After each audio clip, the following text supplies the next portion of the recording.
Saludos, bienvenidos a Mundo 2020. Todas las miradas están dirigidas por estos días hacia Ucrania. Las implicaciones humanitarias, económicas y geopolíticas de lo que se vive en esa nación tras el conflicto con Rusia son enormes. Estamos a favor de la paz, pero el empeño estadounidense en continuar la progresiva expansión de la OTAN hacia las fronteras rusas condujo a una situación con implicaciones de alcance impredecibles que se pudo evitar. Y así lo manifestó Cuba durante el debate de la Asamblea General de la ONU. Cuba continuará abogando por una solución diplomática seria, constructiva y realista de la actual crisis en Europa, por medios pacíficos que garantice la seguridad y soberanía de todos, así como la paz, la estabilidad y la seguridad regional e internacional. Como mencionaba el representante cubano en la ONU, una de las cuestiones que más llama la atención es la hipocresía y el doble estándar occidental ante lo que está ocurriendo. Durante años, Estados Unidos, con el apoyo de sus aliados, han invadido otras naciones bajo los más diversos pretextos y ahora enfilan los cañones contra Rusia con sanciones de todo tipo que no solo afectan a Moscú. Sin embargo, Washington jamás ha enfrentado exclusiones o medidas punitivas después de sus numerosas invasiones a países como Irak, Siria o Afganistán, por solo mencionar algunos. Nuestra intención con el programa de hoy es, sobre todo, ir al origen del conflicto actual. Y para eso contactamos con el profesor Juan Sánchez del Instituto Superior de Relaciones Internacionales Raúl Roa García. El profesor es un gran conocedor de esta área geográfica donde se desarrolla la confrontación y nos ha acompañado en ocasiones anteriores. Saludos para usted y bienvenido una vez más a Mundo 2020. Como siempre es un gran placer para mí poder conversar contigo sobre las situaciones que están teniendo lugar en el mundo de hoy, particularmente en el caso del conflicto en Ucrania. Debo empezar diciendo que es muy triste abordar este tema para nosotros los cubanos, y en especial para mí porque viví muchos años entre rusos y ucranianos, y puedo asegurar que se trata de un conflicto verdaderamente fratricida, porque estos pueblos se han considerado siempre como uno solo.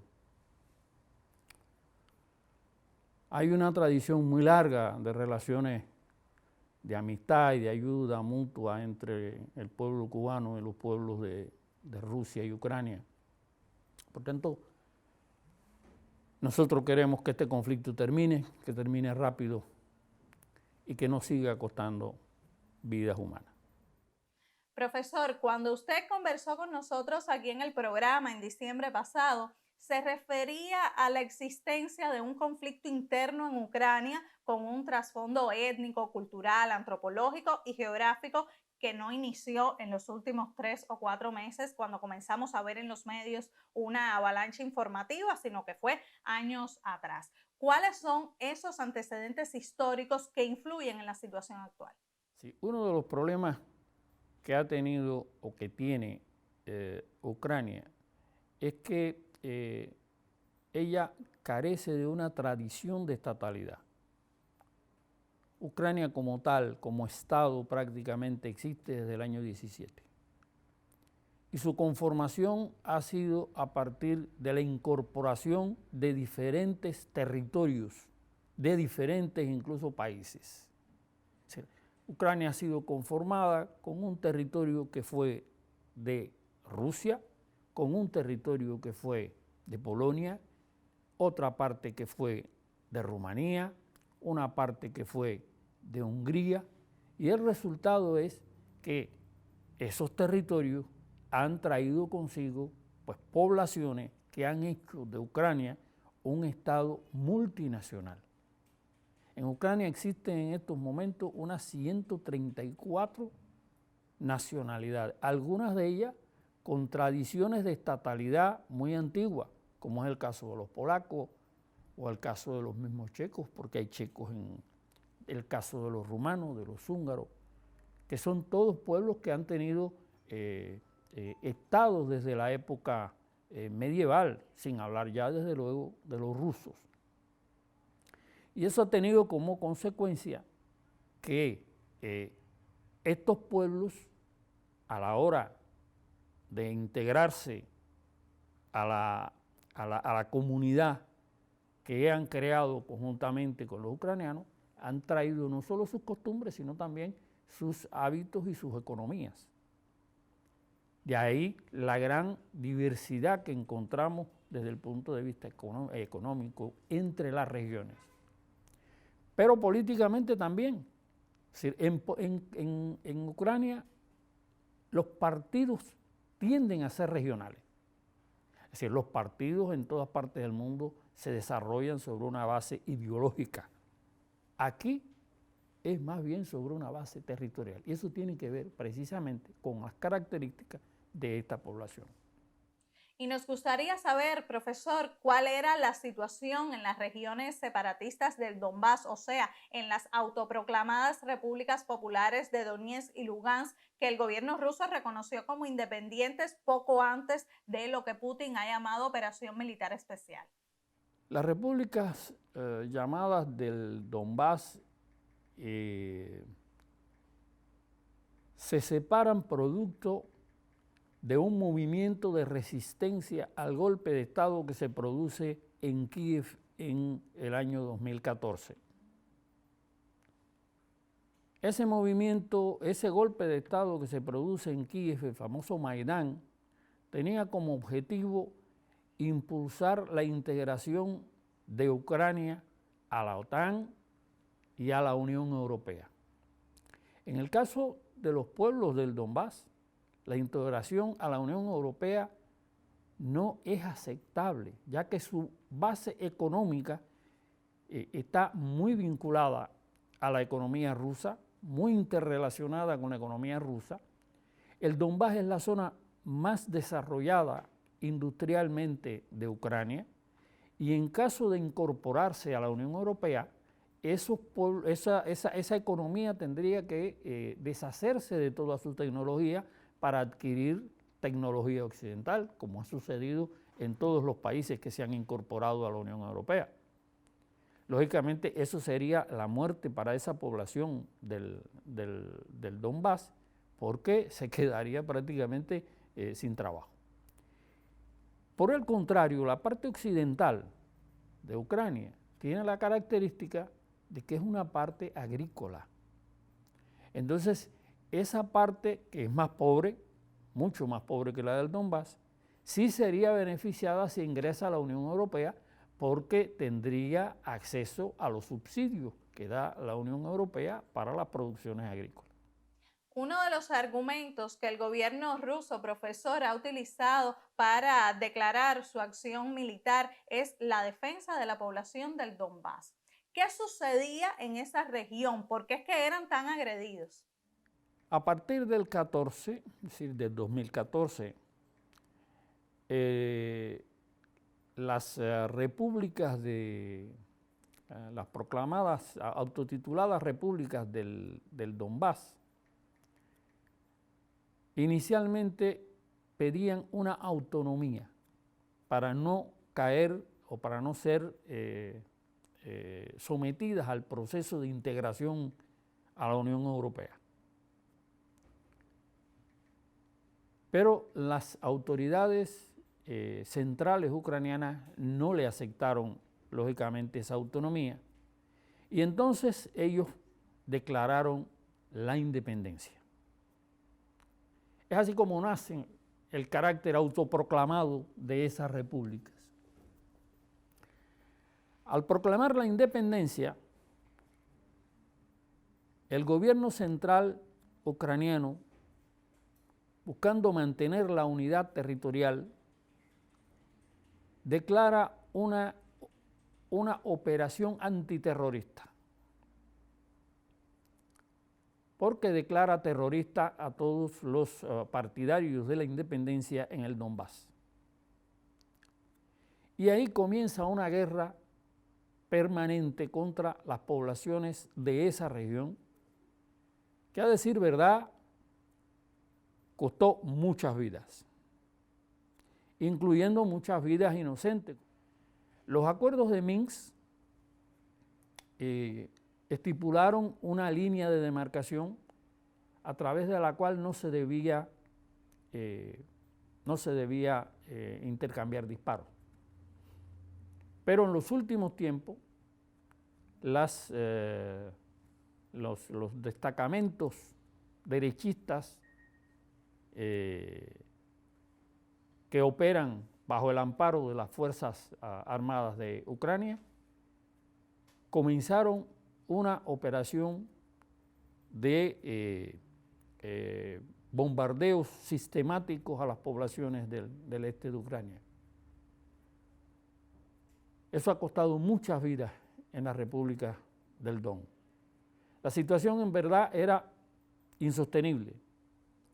Muchas regiones no tenían agua, no tenían electricidad. Estamos en pleno invierno. Eso no es fácil de resistir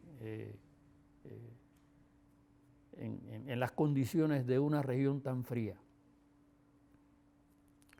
Por tanto, en la esperanza de que esa situación se calmara, las autoridades rusas hicieron varios llamamientos, pero no hubo reacción, en verdad no hubo reacción. Y eso obligó a las autoridades rusas a lanzar la operación para liberar esa zona del hostigamiento. ¿Y cuál es el origen de esos grupos fascistas que usted mencionaba? Yo decía que la Galicia prácticamente no había estado nunca dentro de los eslavos orientales. Ellos son en realidad parte de los eslavos occidentales.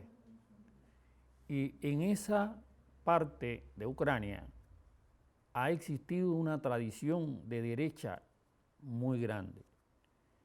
Ahí, por ejemplo, durante la Guerra Civil estaban las tropas de un general que se llamaba Petliura, que fue un general verdaderamente muy agresivo contra las fuerzas revolucionarias y contra las fuerzas bolcheviques. Muy de derecha, muy simpatizante de los alemanes profascistas que ya en aquella época existían. Y posteriormente, durante la Segunda Guerra Mundial, está el caso del general Bandera. El general Bandera fue colaborador de Hitler y de los fascistas, pero además fue un líder guerrillero de muy fuerte arraigo en la población de Galicia.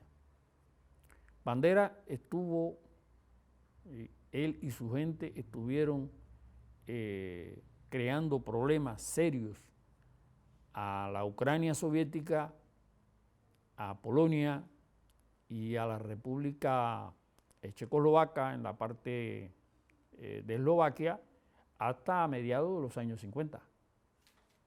Se trata de un movimiento que no solo es de extrema derecha, profascista, sino un movimiento que tiene una tradición militar y guerrillera muy fuerte.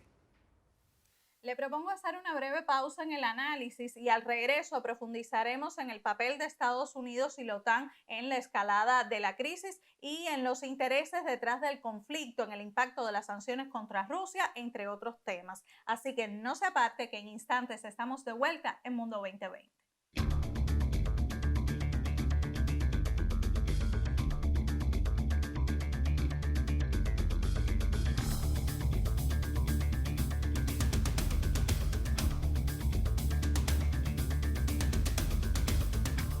En Mundo 2020, hoy conversamos sobre el conflicto entre Rusia y Ucrania, sus antecedentes y consecuencias. Los medios de comunicación están minuto a minuto siguiendo los acontecimientos. Por un lado, la prensa occidental dedica amplio espacio a mostrar una visión sobre la guerra en la cual satanizan la postura de Moscú, mientras en las redes sociales abunda la desinformación y las noticias falsas. Es como una fiebre antirrusa desplegada al punto de prohibir en muchas naciones las transmisiones de aquellos con una visión diferente, como la cadena Russia Today y la agencia Sputnik. Mientras tanto, los gigantes tecnológicos Google y Meta emprenden acciones para limitar el alcance de esos medios. Y la llamada rusofobia se ha extendido también a otras esferas como el deporte y la cultura.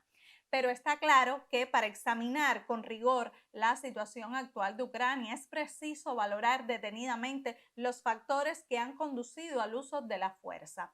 Como muchos otros intelectuales y estudiosos, el sociólogo e intelectual portugués Boaventura de Sousa Santos condenó la acción bélica, pero llamó a entender lo que hay detrás. Aseguró que Estados Unidos, apostado en no reconocer su declive, insiste en las escapadas hacia adelante y en esa estrategia pretende arrastrar a Europa. Esta pagará una factura alta por lo que está pasando. Así lo plantea Boaventura de Sousa Santos. Y retomamos el diálogo con el profesor Juan Sánchez del Instituto Superior de Relaciones Internacionales. Profesor, en la escalada de la crisis en los últimos meses escuchamos mucho hablar de la expansión de la OTAN como una de las causas. ¿Cuánto influyeron Estados Unidos y sus aliados de ese bloque en el agravamiento de la disputa que hoy ha tomado otras proporciones? Sí, a lo largo de todos estos años, una de las preocupaciones que los rusos han estado planteando a sus contrapartes en Occidente es la necesidad de que se respeten los intereses de la seguridad de Rusia. Como ustedes saben, varias veces se ha dicho que cuando se desintegró la Unión Soviética, la OTAN se había comprometido, y Estados Unidos, a no avanzar sus fronteras hacia las fronteras rusas. Incluso yo recuerdo que en aquella época Occidente le daba prácticamente a Rusia la tarea de mantener el orden en todo lo que era el espacio postsoviético. Es decir, que Rusia era quien intervenía en los conflictos que surgieran en ese espacio para apaciguarlo. Esa es la causa, por ejemplo, de la presencia militar rusa en Transnistria, que entra allí con el visto bueno de los países occidentales para impedir que se desarrollara un conflicto entre esta población de Transnistria y Moldova. Pero con el tiempo esa posición de los occidentales fue cambiando, y también fue cambiando la posición de Ucrania. Cuando Ucrania proclama su independencia, ella se compromete, es decir, en la declaración de independencia, a ser un Estado neutral y no nuclear. Entonces, pasado unos años, Ucrania cambia la actitud y comienza a buscar la posibilidad de entrar a la OTAN. O sea que desde el punto de vista legal, Ucrania como Estado soberano no tiene potestad para sumarse a la OTAN. Ya se había comprometido en su declaración de independencia, un acto totalmente soberano, a que iba a ser neutral.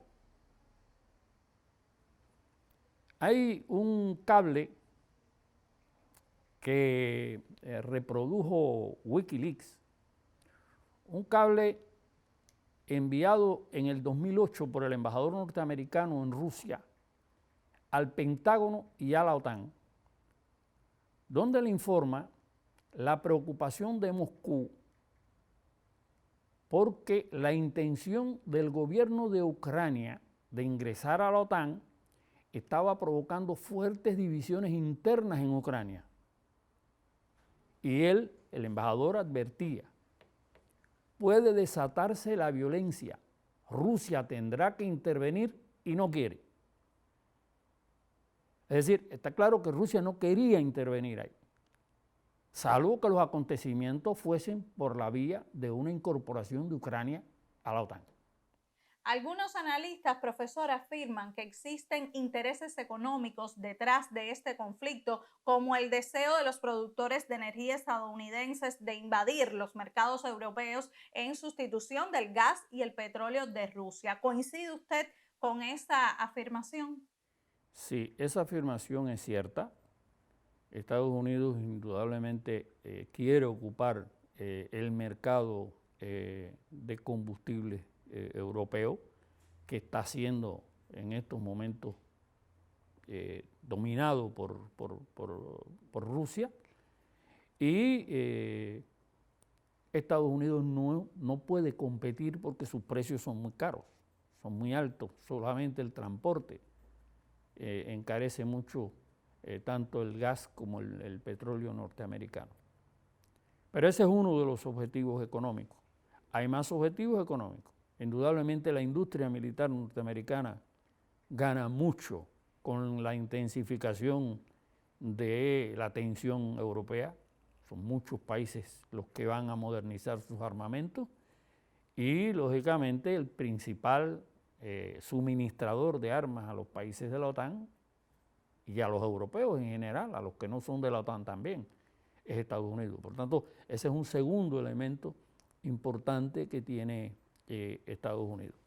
Hay un tercer elemento, y es que el aumento de la tensión europea desde el punto de vista económico le permite a Estados Unidos competir sin utilizar recursos económicos.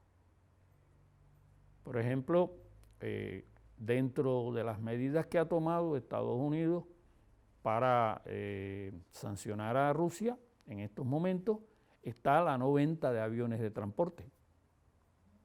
Por tanto, Airbus no puede venderle aviones y tampoco puede hacerlo, podría o debería hacerlo la Boeing. Sin embargo, Estados Unidos hizo una excepción con su compañía aérea porque la compañía suya recibe titanio de Rusia y si le aplica la sanción a Rusia se quedarían sin titanio. Y eso pues lógicamente no le conviene. Por tanto, compite con Airbus sin utilizar medios económicos, utilizando medios extraeconómicos, mejor dicho. Desde que comenzó la operación militar, cada día Estados Unidos y otras naciones occidentales han impuesto una batería de sanciones a Moscú que el propio portavoz del Kremlin reconoció que afectaban la economía rusa, aunque estaban preparados para eso y había un margen de seguridad. Pero, ¿cómo ha sido el impacto de esas restricciones? ¿Cómo ha reaccionado Rusia para intentar mitigar sus efectos y cuáles pueden ser las consecuencias? Sí, efectivamente, las sanciones han sido abrumadoras en número y en magnitud. Indudablemente son acciones que afectan la economía rusa desde muchos puntos de vista. Sin embargo, no debemos tampoco llamarnos a engaño. No es lo mismo sancionar a un país pequeño y débil que sancionar a un país tan grande con una economía tan fuerte como la rusa, a pesar de todo lo debilitada que está la economía rusa en comparación, digamos, con la economía que tenían los soviéticos. ¿Por qué digo esto? Porque en muchas ocasiones las sanciones para Occidente están resultando ser un tiro en el pie. Occidente ha cerrado, por ejemplo, los corredores aéreos para las aerolíneas soviéticas, rusas. Bien, Rusia ha hecho lo mismo con Occidente. No creo que ganen mucho los occidentales ahora para poderse comunicar con sus socios en Asia-Pacífico, a partir de que no puedan volar por el territorio ruso, que es la sexta parte del globo terráqueo. O, por ejemplo, las medidas de respuesta que ha tomado Rusia en el campo de la colaboración aeroespacial al cerrarle los suministros para las naves espaciales norteamericanas, inglesas y de la Unión Europea. Hay algunas medidas que se han tomado que no pueden ser del todo efectivas. Se ha amenazado mucho con sacar a los bancos rusos del sistema SWIFT. Y sí, han sacado varios, pero no los han sacado todos. Y no los van a sacar todos, porque sencillamente Occidente necesita el gas y el petróleo ruso, y ese gas y ese petróleo tienen que pagarlo, y por tanto tienen que tener un conducto a través del cual poderle pagar a Rusia. Si no, no tienen gas y no tienen petróleo. Profesor, en reiteradas ocasiones desde el Kremlin se ha dicho que el objetivo es desnazificar y desmilitarizar Ucrania. ¿A qué se refieren con eso? Ellos se refieren a dos cosas fundamentalmente. Primero, a hacer que no quede la más mínima posibilidad de que Ucrania vuelva a ser una potencia nuclear. Ese es el número uno. Y el número dos, desde el punto de vista de la desnazificación, se trata de crear condiciones para que los propios ucranianos juzguen a las fuerzas derechistas que conforman el llamado grupo de Azov y el Pravý Sector. Se trata básicamente de esas dos cuestiones. Y el presidente ucraniano Volodymyr Zelensky afirmó algo así como: nos han dejado solos en la defensa de nuestro Estado, las fuerzas más poderosas del mundo están mirando desde lejos. ¿Qué cree usted que quiso decir? ¿Podrían en este punto del conflicto, en su opinión, intervenir otras fuerzas externas? Sí, esa declaración él la hizo inmediatamente después de iniciarse la operación. Y en realidad estaba totalmente solo porque los occidentales no sabían cómo reaccionar y además tenían que ponerse de acuerdo entre ellos qué cosa hacer. Pero ya en estos momentos él no puede seguir diciendo que está solo porque le están suministrando armas e incluso le están enviando hombres, mercenarios le están enviando. Tengo entendido que hay ya en estos momentos unos 16.000 mercenarios peleando junto con las tropas ucranianas contra los rusos. Profesor, a raíz de los sucesos, el politólogo español Juan Carlos Monedero subrayó que con todo esto pagará el pueblo de Ucrania, que pone los muertos y los que huyen de la guerra, el pueblo ruso, que sufrirá las sanciones de la Unión Europea, el pueblo de la Unión Europea, que sufrirá las sanciones rusas, y toda la zona con el empobrecimiento general y las migraciones. Si las consecuencias son tan nefastas, ¿quiénes saldrán beneficiados? ¿Qué cree usted al respecto? Estados Unidos. Estados Unidos gana porque está tratando de debilitar la posición de Rusia, que es uno de sus competidores en la palestra mundial, y es uno de los que gana porque no pierde, ellos no arriesgan absolutamente nada. Pero además ganan porque, bueno, van a suministrar ahora los combustibles que Rusia no puede suministrarle a Europa y van, lógicamente, también a ocupar el espacio de Ucrania si llegan a derrotar a los rusos en ese campo. Y entonces, ¿cómo saldrá el mundo de esta confrontación? ¿Qué consecuencias geopolíticas puede tener? Todavía es temprano, me parece, para llegar a una conclusión, pero sí está claro para mí que esta situación va a definir si vamos a vivir en los próximos años en un mundo multipolar o si por el contrario se va a afianzar más la posición hegemónica de los Estados Unidos. Muchísimas gracias, profesor, por ayudarnos a entender lo que está ocurriendo en Europa. Muchas gracias a ustedes y me alegro haberle sido útil. Les reitero el agradecimiento. Es lamentable la pérdida de vidas humanas, por eso Cuba apuesta por el diálogo y las negociaciones para lograr un entendimiento en aras de la tan necesaria paz. Y así nos despedimos. La próxima semana los esperamos para mirar al mundo con 2020.